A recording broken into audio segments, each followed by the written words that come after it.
everyone. I'm pretending to be Doc today, and welcome back to another episode of The Flow.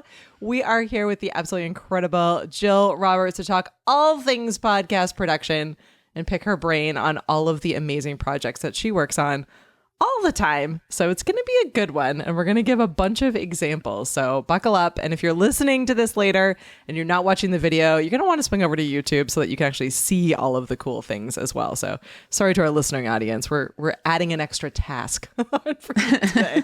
But I believe in you. You can swing over here. So welcome to the show, Jill. It's been so long since we've gotten to virtually hang out. It's great. I know. You know, we did what was our show before, like 2 years ago? I mean, it was like Wednesdays, you and me. Wasn't it just called the Katie and Jill show? No, yeah, I think it was. It probably was. I don't know. I think it was like live from the studio. Ecamm studio. That's it. Yeah. It was a good show. We need to pick that show back up again, Jill. We're obviously. I don't know why we haven't, I know. We should. Yeah, probably should. No, but I'm really excited. Thank you for inviting me. It's always so much fun to hang out with the Ecamm fam. It's been a little while. Sometimes life gets you busy with your actual jobs, and you're so busy doing all of the things that it's hard to kind of come back and say, hey, here's how I'm doing the things, and this is what's going on with me. So I've been really excited about just getting back involved with the Ecamm community. So thank you for having me. And Doc, I hope you're having fun. Thanks for not being here so I can. I mean, to be clear, we would have had you on if Doc was here as well. That's true. That's true. But as you know, I feel like there's a few people who are like my co-host people, and you are one of my co-host people. Yes. So I'm excited to have you. You heard it here first. Co-hosting with me today. I'm not considering you a guest. You are my special co-host for today.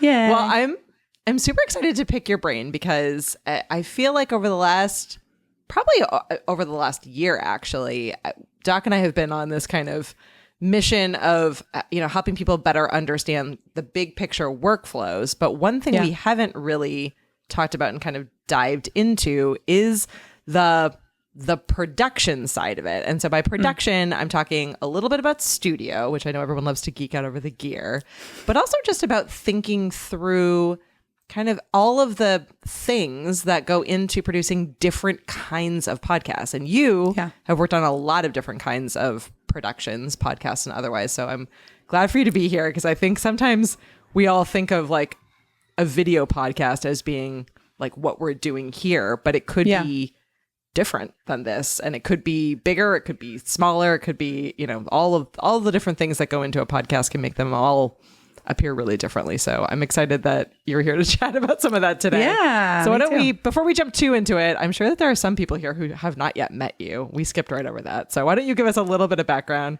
on who you are, Ecamm Jill? Sure. Ecamm Jill. So, my name is Jill. Hi, how are you? I live in Central Mass, and I started working with Ecamm kind of right before the pandemic, but especially during that time when everything switched to remote. I have a background in education. I saw a lot of like teacher content lately in the Ecamm community, which is very exciting for me, education. So my background is in education, teaching ESL, English as a second language, and high school. And then I transitioned into full-time marketing communications in the same school district that I taught in. And then I also do some subcontracting with some different clients, different use cases for sure. But everything kind of comes back to video production, social media, outreach, marketing, stuff like that. So, I got my hands on a lot of things, that whole like jack of all trades, Jill of all trades. Huh? See what I did there? That's me. I love a good challenge. And one thing I really love doing is working with different clients on, brainstorming. What are you trying to communicate? Who's your audience? And not what's your budget in terms of like, how much money can I get you to like pay me to do this stuff? But like, what is your budget on? What are you working with? And how can we make whatever you're imagining, whatever you're brainstorming, whatever you want to execute happen within those means? So I really love a good challenge and trying to figure out, okay, this is what we have to work with and how can we get the best out of it? So that's, some of what I do. But I used to, way back in the old Ecamm days, I would try to hack Ecamm as much as I could. So all the features that like currently exist did not always exist. No, they're not. They're all Jill pushing all the buttons. No, me being like, Glenn, can you make this happen? If not, I'm just going to hack it. But so it's really cool. Like if you're joining the community, if you're joining the software now, it's really remarkable what you can do today natively within the software itself. So whether you're live streaming or just recording and using it kind of as like preemptive video editing software, there's just so much that you can do. So obviously, besides making yourself look amazing and not look like a normal Zoom potato cam, it's like, Ecamm is remarkable. And so any way that I can help out and support the community, that's what I'm here for. I love it. Well, let's dive in and talk about some of the projects that you've worked on. And again, I love that you've chosen ones to talk about today that are like very different from each other. So, often we do, a podcast where we're in, a studio space and we're connecting remotely as we are doing today.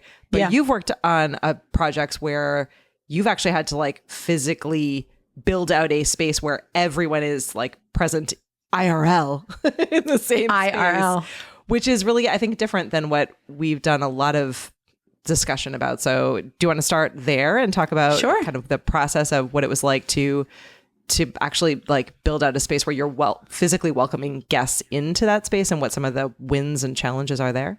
For sure. So I would say one of my longest ongoing podcasts that I produce is for our local Economic Development Corporation in Marlboro, go MEDC, Marlboro Economic Development Corporation. Let's go. Hey.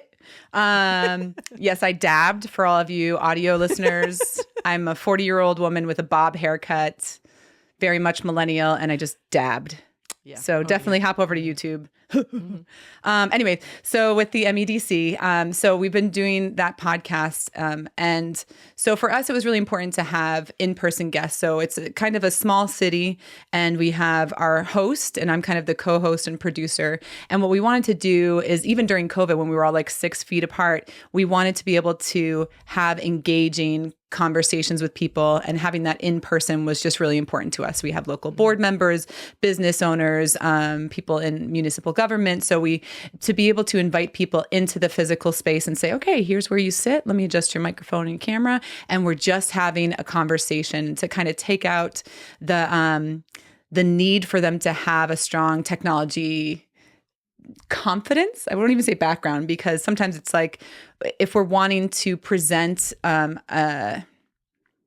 a show, a podcast, a video, and repurpose it for other uses, we really wanted to have high video quality content. Yeah. So sometimes to invite people on, even though you can get amazing quality through Ecamm and these virtual calls, we wanted to have things be in person. And honestly, that was just how our guests felt more comfortable as well. It was less intimidating to just come in and have a conversation.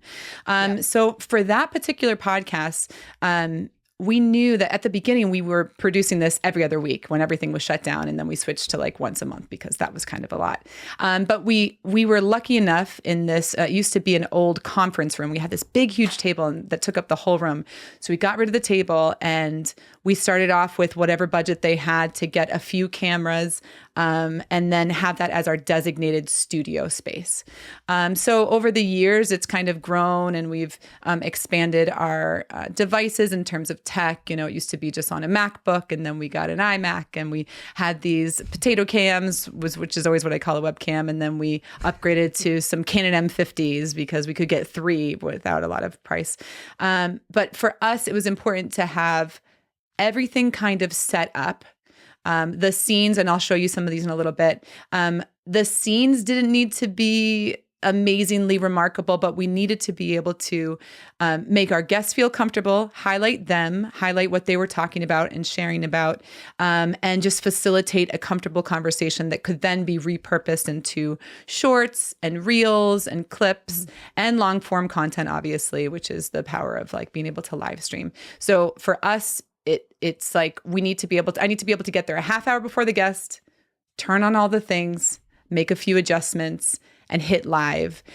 So for that podcast that we produce regularly, it's really important for us to have the space and technology and everything set up without having a lot of variables. Yeah. I think it's really important for people to remember, and I've been seeing more and more of this actually, coming out of some of the larger podcasts and even larger podcast networks is, really kind of owning your space and having that level of control and making it an entire experience for your guests as well. So there is a really different experience of like welcoming someone into a physical space where you are face to face with them and you have someone like a Jill who is like there to make sure that everything goes well. So you are eliminating all of the nerves around, not even, like you're saying, not even camera confidence, but like any of the technology that could go wrong, right? Like someone who's really highly capable might still be coming in with bad internet or, or just like, or they just maybe or no headphones. Or they don't, they don't even want to think about it. I feel like it does make people feel sort of special and like a big deal to have someone be like, I'm going to set up your, mic for you. And this is your chair. So that all they have to focus on is the actual content, exactly. Is the conversation. And so I think and this format, I feel like actually probably would work for a lot of people. I mean, this would work whether or not you are, certainly if you're by yourself, you could, you can have a setup station and space that's a defined space, so you don't have to make a lot of kind of tweaks to it. And then, if you're doing anything locally, like what Jill was doing for this particular project, then everyone's local anyway. So you're inviting people in. And and we've said this like a number of times, there are spaces you can rent. There are spaces, there are more and more, they're becoming these like podcast like labs basically that you can rent out because it's becoming such a popular medium for people to be creating content around. So there's, free options, there's paid options, there's a lot of places to be able to partner and work with people to be able to build out and set up these spaces. So I think it's neat to think through. And I think often we forget it because technology like Ecamm makes it so easy for us to connect virtually that sometimes it might make way more sense for you to do it in a way that allows you to control the content a lot better. If the internet goes out, you can all record, you have the highest end, all of the files that you need right there, and you don't have to worry about as many challenges. Yeah. But what you said in terms of like them feeling like a little bit of a VIP situation, like we've got our branded mug that we give them that they can take home. They don't have to worry about anything. I will say there have been a few times, we just wrapped up episode 45. There have been a few times where people have come in and maybe it was our lack of communication, but they're like, oh, wait, this is on camera too. We thought it was just a podcast. So even just clarifying the language of, we say like a live video podcast so that they know that you're going to be on camera, but also, we repurpose it on Spotify and everything like that else too. But people don't always know that. But people coming in and having, this is where you sit. And you know what? The cameras are here, but you don't even have to talk to them. It's just whoever you're talking to, that's where you look, and it feels great and everything. So there's, I've been a guest on those in-person podcasts. And like you said, it's easier for us that have been using Ecamm and doing a lot of live streaming virtually. Ecamm is that VIP service in terms of like, you send me an email and say, hey, Jill, click this link and you'll join our show. Luis is on the other end saying, okay, this is what I have set up. Is your name spelled correctly? This is what hi, Luis, Mr. Gamer Chicken. He just popped on the screen for anyone just listening. He's so adorable. So that's like, in terms of joining shows virtually, that's what you can get with Ecamm. But I tend to do a lot of in-person production. So that's that one client, the Economic Development Corporation. And then I do a lot of, this past year especially, I'm doing a lot of in-person podcasts, videos, not live streamed, but live to tape, right? So we're sitting down together and I'm interviewing students and staff in our school district. And so that's kind of a similar setup. Like I've got the microphones all set up there. I've got the Rodecaster Pro. I only have to press a couple of buttons depending on how many guests I have. And things are, it's a pretty basic setup, but then I record that to give myself a ton of short form content that I'll use later. So whether I use Opus Clip, which is still just like my favorite go-to from taking long form content to creating short form content, or just taking little clips and then putting overlays later on to be engaging. And it's basically, I want to set up a place where people can come in, be comfortable, have conversations, get that content and get their perspective, and then be able to, use that for whatever the purposes are. So that's another show that I produce regularly. That's not really a live stream, but I do it all through Ecamm because it saves me so much time in terms of post-production and trying to get all those video clips later and put it all together. Yeah.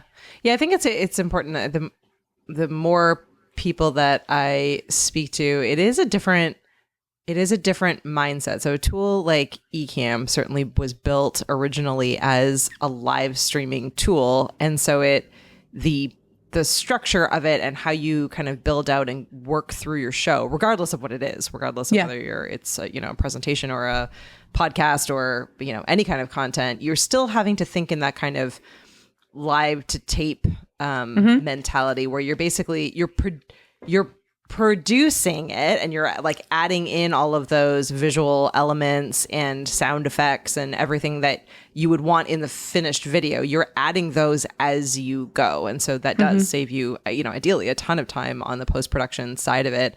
And certainly for something like a podcast where the content is not the content, but the structure of the show is going to be the same week after week or month after month or whatever your frequency is of it. And so really all you're changing out is actually the content, the details, the content itself, the details. Maybe it's a guest or a co-host, so you're changing like the names below you or what have you. But so a tool like Ecamm would make that very, very easy then for you to just save that as a profile, and then you're able to just switch into that when you're ready to record or to stream your show. And you're good to go. And so, I think if people can get into the mindset of thinking through it that way and setting everything up and structuring it that way, you will be able to do more and collect more content. And then there are so many tools, as you just said, that are out there that will help you pare that down and use that in all the different ways. So like, obviously, you can use repurpose it as a podcast. You can grab just the audio out of it. You can use tools like Opus to be able to grab all the little clips for social. There's, all different things you can do if you're really clever about how you're capturing that content initially. So yeah, I think it's important it's for people that to remember. pre-planning. And our fans know it. But yeah. I will say when I first downloaded Ecamm, I did a Google search on how to use my DSLR as a webcam. Like that was the Google search, because I had all of these, Canon 80Ds that I was using for photography and for videography for my different projects. And I was like, I want to look this good when I'm live streaming.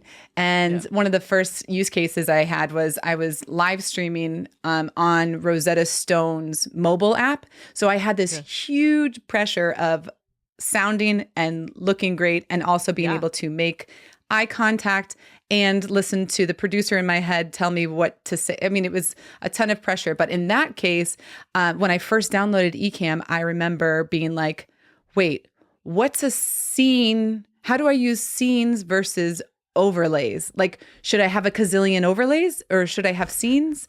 And like, what's funny is like I have video production background, but it still took me a little while to figure out how can I plan out physically in the software what I want to see in the end. So you have to really anticipate like, okay, what might I want to see? So even like, what do you call it? Like storyboards, right? When you're like when you're going to record a video, I remember taking TV production class in Marlboro High School. Go Keith Heckman. All right. I dabbed again for all of our audio listeners. That's the second dab of the show. You're welcome. But so like storyboards, you're like, okay, what do I really want to show in this first scene? And then where am I going to go? And so giving yourself, that's how I use scenes now. I'm giving myself, okay, I want all of the different options. So actually is this a good time for me to kind of show you what I do? Let's go over. Louise can help us set up our scene. Set up my scene. So basically I'm going to show you guys some examples from this podcast that I do consistently. Now, I shouldn't prep things. I should just like, how you're not, oh no. My camera is mad at me. Katie, can you take over for a second while I go to something else? Yeah, Louise, can you put me full screen? There we go. Oh, we're almost there. There we go. Take me away, of course. Take me away. I'm just going to look through the comments while you're doing that. Okay. So we have the whole fam is hanging out. Thanks for being here today, everyone. Lots of people complimenting your hair, Jill. So thank you. Feel good about your loving the new haircut. Mark wants to know while you're working in the background there, on how you incorporate music into your production. So like, what are the best practices and pitfalls surrounding incorporating music? Oh, so music, like as in music that I'm singing, or like music in the background. So I don't actually use a lot of music. I can't believe my camera's like so mad at me, guys. I so apologize. So I tend to do a lot of like royalty-free music in terms of like intros and outros so that I don't get any type of dings or anything. But I used to do like live stream concerts during COVID, but I haven't gone back to that because it wasn't risk putting my channel. I feel like you guys just did a show about this. Were you guys talking about this lately? Yeah, we did an episode where we were talking about kind of the legal side of podcasting or of video production. And I do think that like it, and this is actually, your answer is like a great answer, and one that I think is really important for us to cover specific to this topic of podcast production, is that many times we overthink it to death. I know I overthink it to death. So because the software allows us to do all of these different things, right? So like with Ecamm, you can load up tons of music. You can play YouTube clips. You can do just about anything. But that doesn't necessarily mean that you should or that you need to. So Jill's answer is actually great. And I love this about you, Jill, is that you really, I think, are pretty intentional about what is the content that I'm trying to share, for who is the audience, and so what are the elements that I need to bring this content to life in video and in video podcast format, right? So I think that's really important to remember, is that like maybe for the podcast that Jill's working on, music isn't actually all that important because it's really much more focused on, the conversation and the facial cues back and forth between, each other, and maybe it's like a tiny bit of, background kind of, royalty-free music or what have you that's playing softly just in the background, but that's not really the space, the main. Yeah, it's not really worth the time or the risk of doing like a ton of work to find like, you don't really need like a theme song. You don't really need like all the same kind of stuff for that particular show. So, I mean, should we have a theme song? Obviously, but is it necessary? Not for what I'm doing. All right, I'm just plugging in a camera again. So give me a second. But actually, while I let my camera like chill out for a second, I can show you those overlays as long as you can still hear me. Yeah. Yeah, absolutely. So Luis, if you go back to the full screen, Jill can. I can go through overlays. These. And then Katie, you can just be my little Vanna White in the corner. All right, so restarting back to the idea of, working with a corporation on producing their podcast.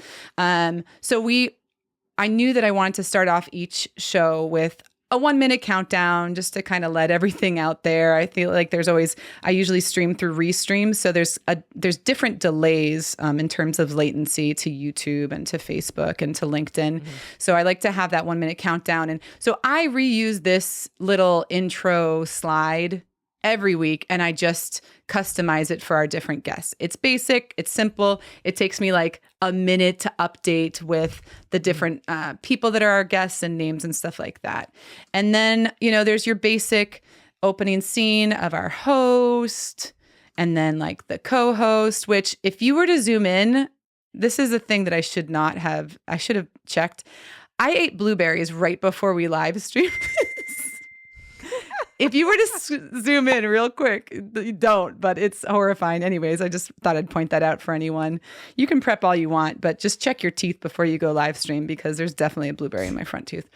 Anyway, so these things though, so this scene right here is never going to change. I've got my host, our co-host, we've got our names on the bottom. So this is stuff that I created once. And on the bottom, there is like a scrolling ticker of, hey, we're live streaming. Here's how you can contact us. So again, it's for the brand. It's on on brand in terms of our coloring, our backgrounds, and everything like that. You make it once and you just keep reusing it.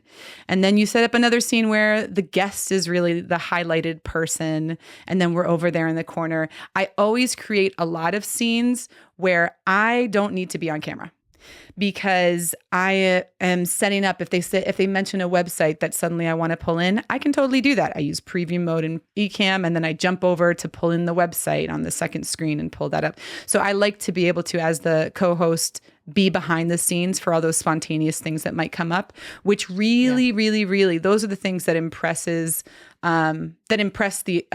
audience, honestly, that impress the host, not the host, the guest, because they're like, oh man, I just mentioned that and you pulled a picture from our Facebook page. I'm like, yeah, because I can do that in Ecamm. You can't just do that in any other place, really. But anyway, so I'm setting up these scenes. All I have to do before the guest walks in is just switch out names. And then I've just started doing this because we have meetings before our guest comes in. We have some pre-planned questions, right? So what we used to do is just like have them on a little whiteboard in the office that we can refer to.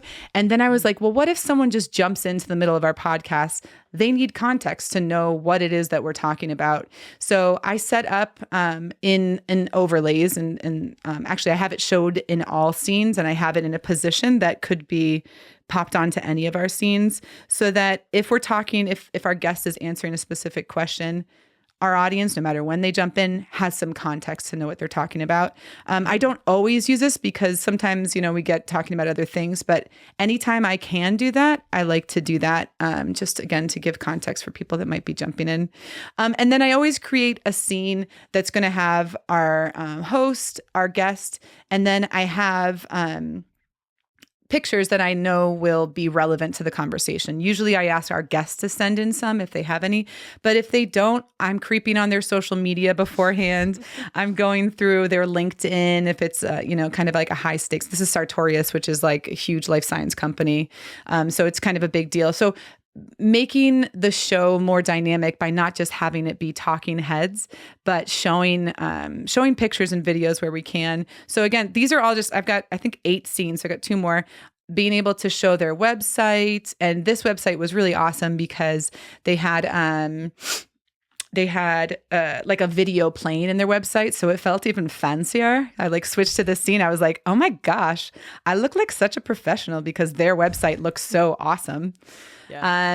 And then finally kind of planning this behind the scenes, final scene. So I found that there were a few times at the end of our show where if I just fade to black, it was actually cutting out some of that content on those different platforms. So like YouTube would still be, you'd get our last words, but Facebook would cut off, that latency thing. Mm-hmm. So anyways, having a final scene that's just playing some music in the background. I know I love the way Ken and Glenn do this with their show where, they've got, like behind the scene, it's just them popping on people's questions all over the screen, which I really love. Yeah. But, I prep our guests and say, okay, now we're at a scene. There's a webcam right above my head. Wave to the webcam. Our microphones are muted. We're just going to stay live for another 60 seconds and kind of showing a behind the scenes. Yes, those are ring lights. Don't judge me. They work for our space. It doesn't matter. But yeah, so it's like all of these things I set up kind of once. And I was telling Katie yesterday, it maybe takes a half hour before we go live to customize these for our guests. And again, that's really kind of, I think what's kept me employed there, because the guests are like, wow, that's so cool that you could just bring these in. That was so seamless. And I'm like, yeah, it's totally seamless. It's not even any work at all. But it's not a ton of work once you know how to use the software. Yeah. And what's really cool here, and what I think is worth really calling out to everyone, is that none of this is all that overproduced. Like, it's pretty simple. It has all of the elements that are necessary, right? So it's got like the logo, it has everyone's kind of names and titles. You can easily see like how to interact if you're watching it, but obviously the conversation and the audio is still applicable for it to be able to carry over into podcast, into the podcast players. Jill's back. So it's not overproduced or overdone. So there's also not a lot of pain points for things to go horrifically wrong. Like, it's clean, it's nice. So you're able to just sort of reuse that in a number of different ways, which I think is is great and is really important for people to remember, is that you don't have to do the most because you have the most, which I'm guilty of, but I think it's important to like really think through like what needs to be on screen and what is actually helping the people on the other side who are consuming the content.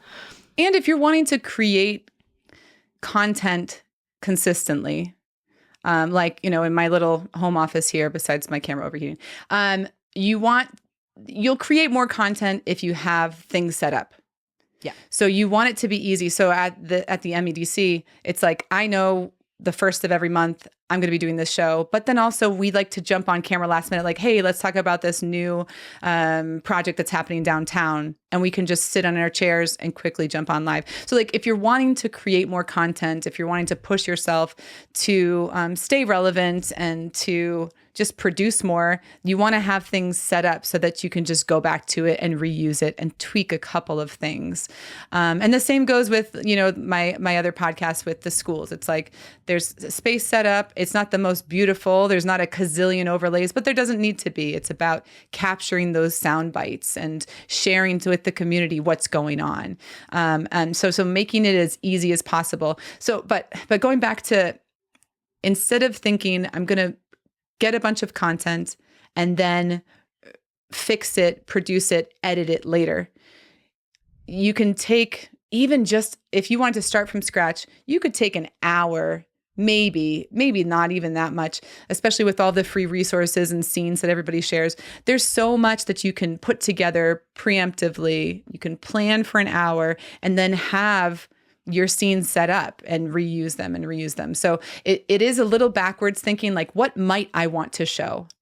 Mm-hmm. Like even with this, I kind of threw a wrench in here because like my camera goes out, then it's like, okay, well, what backup scenes do we need to have in case that happens so that we can quickly say, Jill's out, Katie needs to be full screen. And it's not easy to do and it's not easy to plan and you hardly ever need to do that, but it does obviously happen. You know what? You're welcome for providing this opportunity.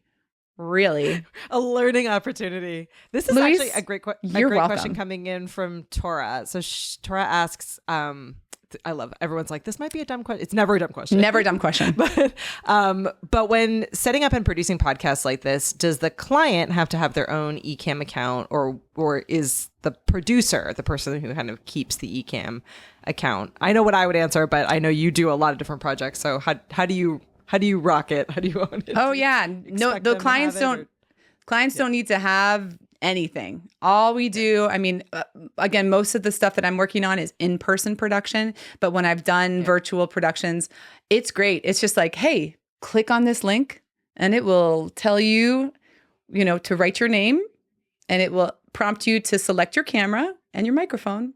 And there you go. So whoever's just producing, whoever's going live, that's the person that would need the account. And because I have multiple computers, like I have way too many computers. It's embarrassing. Not like, that's not a humble brag. That's like, I like maxed that one out and like, I can't handle, I need more RAM. I'm just going to get a new computer. I shouldn't be saying things I'm saying.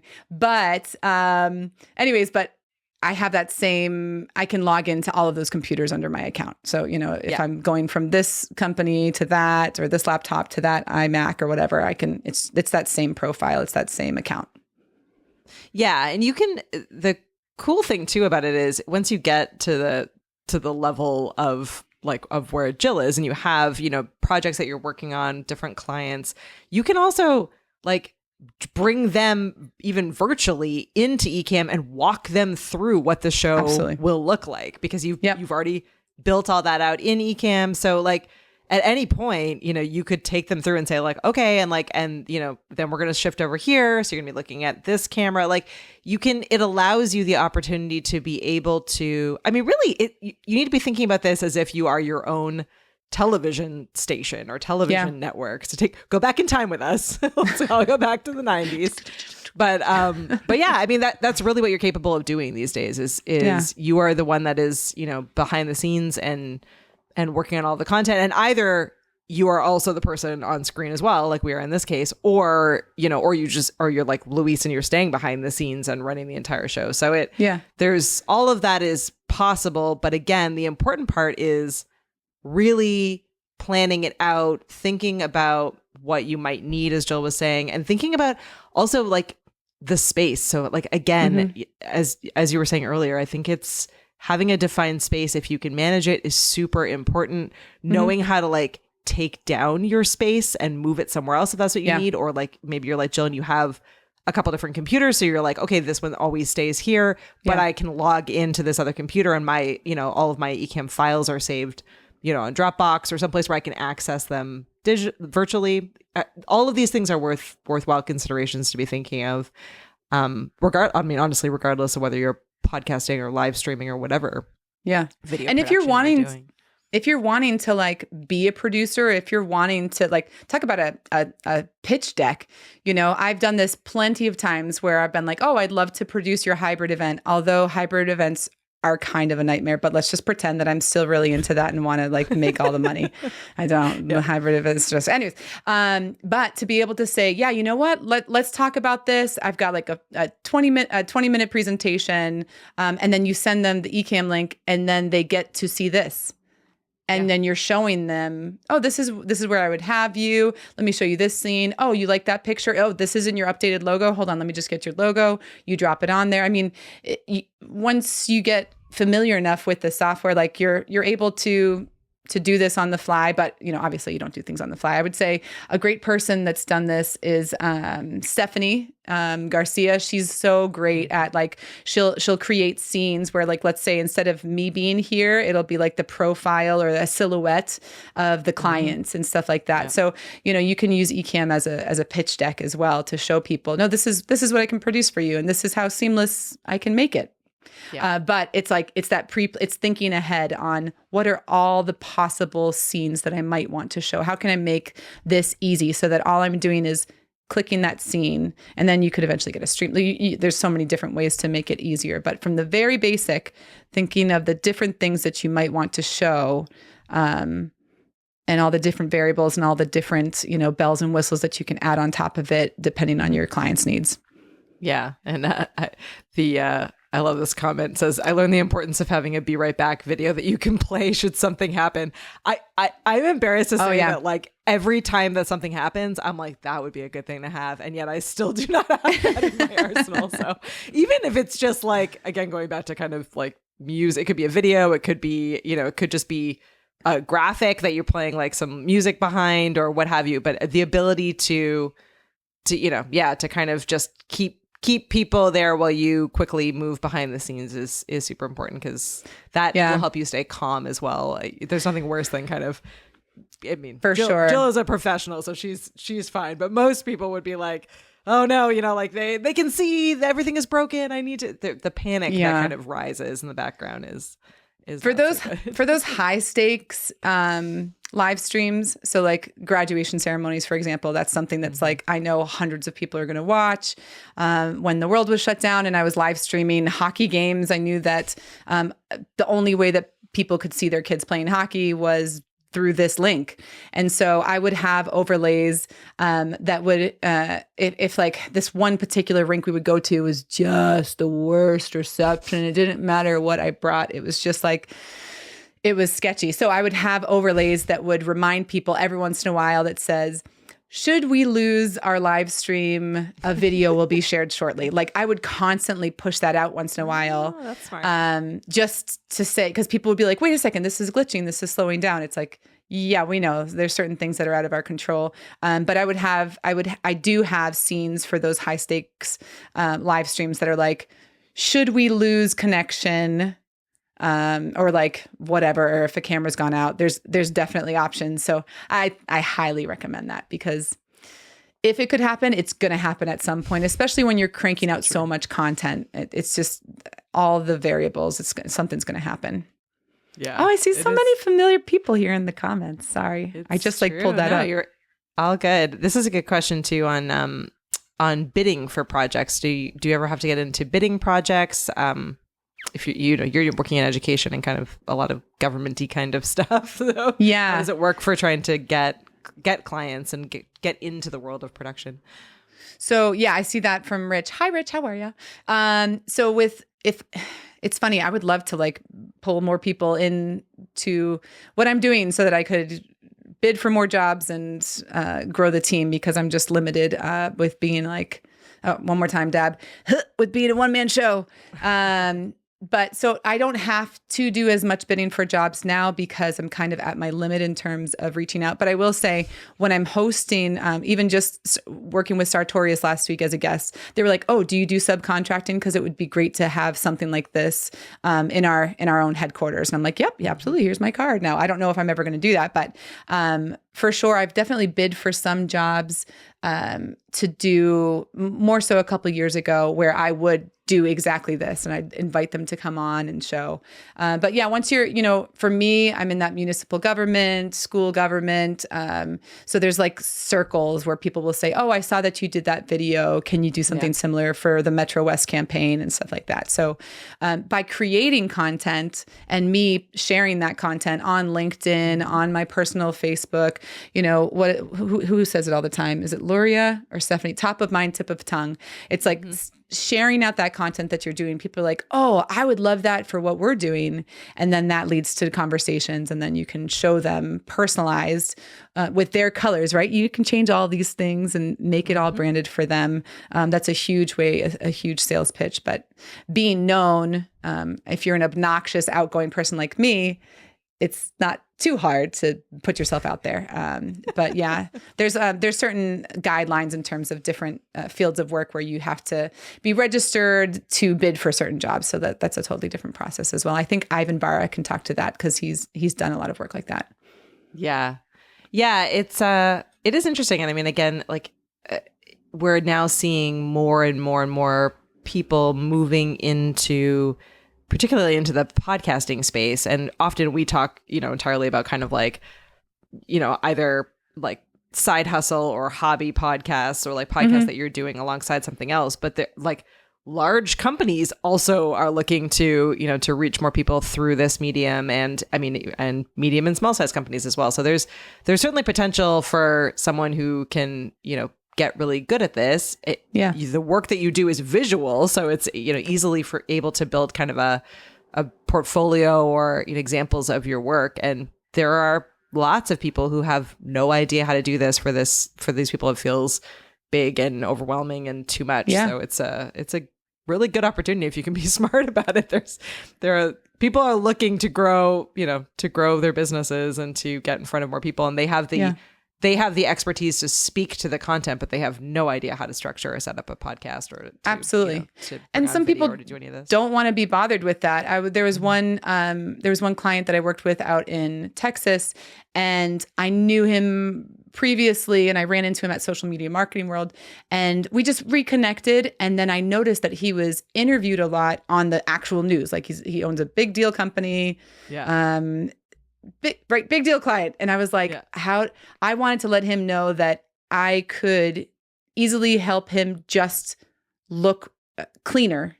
Yeah. And look more professional. Not that he didn't look, I mean, there's all this like language and, lean into ChatGPT if you need to in terms of saying some of these things. But I reached out to him and said, if you ever want to upgrade your home production studio, let me know. Whether it's me or somebody else, I can help you just elevate your sound and your visuals. And so that became a nice little side job that I did. I flew out to Texas twice and did his home studio office. And so, I mean, if that's something that you want to get into and producing in person, sometimes it's just like this guest that came in last week, maybe they want to be able to create the same type of podcast, and they just need somebody like me to say, hey, you know what? Let me show me your spaces. Okay, you could use this space, buy these cameras. Those are all services that you can charge for, and that then you're like solving these people's pain point, right? You want to solve people's problems, and then be known as the person that can just come in and set things up for them and stuff like that. I mean, yeah, there's lots of possibilities in terms of just being that person that is trusted, that's experienced, that's flexible, and easy to work with, and can show you their content and what they're producing. Yeah.